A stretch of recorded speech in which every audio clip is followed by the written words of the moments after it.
Kalau misalnya si pelatih tersebut keras, ya berarti pembawaan di taekwondo juga akan keras, cara melatihnya juga akan keras gitu kan.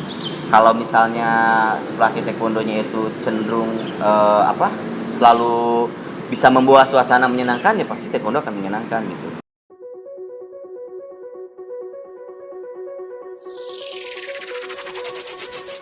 Hai Taekwondoin, kali ini Fatih akan ngobrol dengan Sabnim Farid. Mau tahu kelanjutannya? Simak terus ya.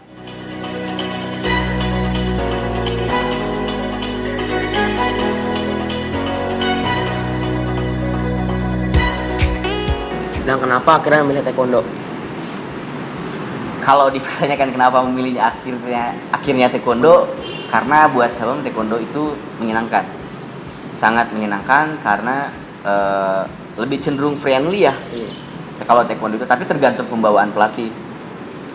Kalau misalnya si pelatih tersebut keras, ya berarti pembawaan di taekwondo juga akan keras, cara melatihnya juga akan keras gitu kan. Kalau misalnya si pelatih taekwondonya itu cenderung selalu bisa membawa suasana menyenangkan, ya pasti taekwondo akan menyenangkan gitu. Nah kebetulan semua di lingkungan Sabam ini, bahkan ke pelatih juga orang tua Sabam itu lingkungannya menyenangkan. Jadi fleksibel, terukur. Jadi kapan kita harus keras, kapan kita menyenangkan gitu. Gak selamanya kita harus keras gitu kan. Karena kalau misalnya sekarang bela diri itu harus selalu keras, akan berbenturan dengan zaman. Karena zaman saat ini itu anak-anak ya kalau semakin dikerasin semakin jadi, bukan semakin jadi ke hal yang positif, malah semakin jadi hal yang negatif gitu. Makanya kalau sekarang itu lebih cenderung kita bahkan melatih saat ini pun harus begitu fleksibel. Kapan saatnya keras, kapan saatnya kita harus lentur dengan anak-anak gitu kan. Bahkan ada perkataan pelatih adalah orang tua gitu. Jadi kita itu harus jadi orang tua untuk mereka. Seperti apa sih jadi orang tua itu, dibalik sosok pelatih itu jadi orang tua seperti apa gitu kan. Makanya jiwa kepemimpinan itu harus benar-benar dimiliki sama seorang pelatih.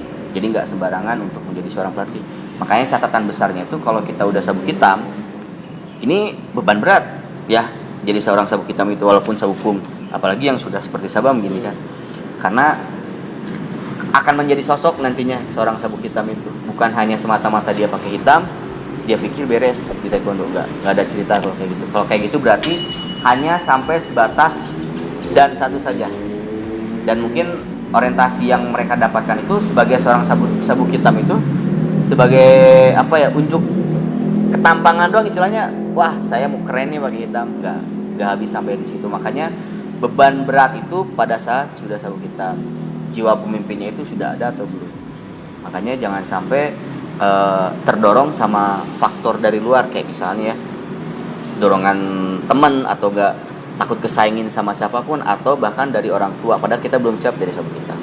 Tapi karena orang tua inginkan kita sabuk hitam, dipaksa untuk sabuk hitam, tapi pada saat dia sudah sabuk hitam nggak bisa gitu jadi seorang pelatih, nggak ada jiwa pemimpinnya karena dipaksa, tidak datang dari hati sendiri.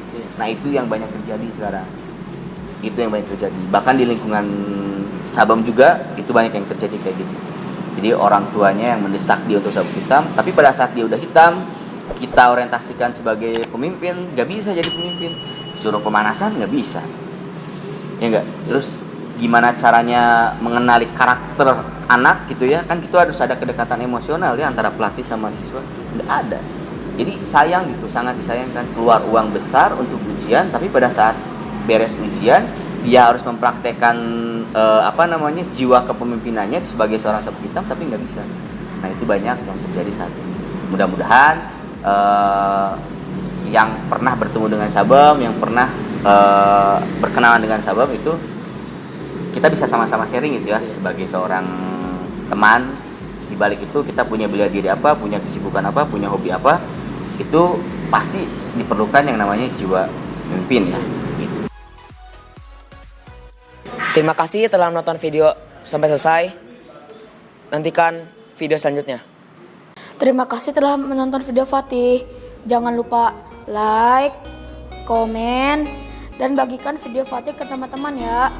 Dan jangan lupa subscribe sekarang.